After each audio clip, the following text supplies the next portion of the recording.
Pregnancy में हमें क्या नहीं खाना चाहिए? तो पहली चीज़ ये है कि हमें फ्रूट्स खाने हैं, मतलब फल खाने हैं, ना कि फलों का जूस पीना है।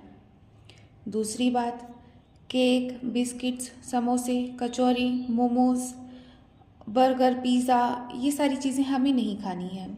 या फिर हम थोड़ा बहुत खा सकते हैं, लेकिन हमें नहीं खानी है ये चीज़ें।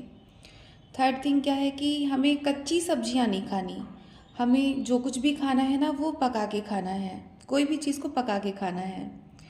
और ज़्यादा तेल, ज़्यादा मसाले, ज़्यादा फ्राइड चीज़ें हमें नहीं खानी है। और क्या नहीं खाना है कि देखिए, प्रेगनेंसी में जो फर्स्ट जो 3 महीने होते हैं, तो उसमें फोलिक एसिड की हमें एक टैबलेट खानी पड़ती है। जब 3 महीने पूरे हो जाते हैं तो चौथे महीने से आयरन की और कैल्शियम की टैबलेट्स हमें खानी होती हैं। तो हमें जब हम आयरन की टैबलेट खाते हैं तो हमें पेट में दर्द होता है, गैस बनती है और बहुत ज़्यादा अनकंफर्टेबल फील होता है आयरन की टैबलेट खाने पर, या फिर कभी कैल्शियम की टैबलेट खाने पर भी होता है। तो ऐसा इसलिए होता है क्योंकि खाना खाने के तुरंत बाद ही आप ये टैबलेट्स खा लेते हैं। लेकिन हमें इन टैबलेट्स को कब खाना है? खाना खाने के 2 घंटे के बाद। हाँ, जो कैल्शियम का होता है वो करीब 1000 mg डोज होता है प्रेगनेंसी में।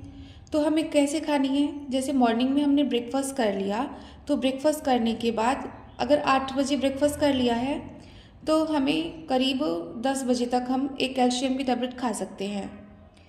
दूसरा टैबलेट कब खा सकते हैं? जब हमने दोपहर में खाना खाया, तो दोपहर में खाना खाने के 2 घंटे के बाद हमने एक कैल्शियम की टैबलेट खा ली। दो हो गई कैल्शियम का डोज। एंड जो आयरन की टैबलेट हो गई, वो हम खाना खाने के बाद रात में एक टैबलेट खा के सो सकते हैं। तो जैसे हमने 8 बजे रात का डिनर कंप्लीट किया, तो सोते अगर 10 बजे हैं तो हम 10 बजे एक आयरन की टैबलेट खाकर सो जाएंगे। तो इस तरीके से जो नॉर्मली जो सप्लीमेंट्स होने चाहिए ना हमारी बॉडी में, तो वो हम खा भी पाएंगे, हमें पचेगा भी, और उससे हमारा जो वेलबींग भी होगा, हमारा बच्चा भी बढ़ेगा, हमें खून की कमी नहीं होगी, कैल्शियम की कमी नहीं होगी। और इन कमियों के कारण जो बाद में डिलीवरी के टाइम पर कॉम्प्लिकेशंस देखने के लिए मिलते हैं ना, तो हमें वो भी देखने के लिए नहीं मिलेगा। तो हमारी प्रेगनेंसी बहुत अच्छी होगी।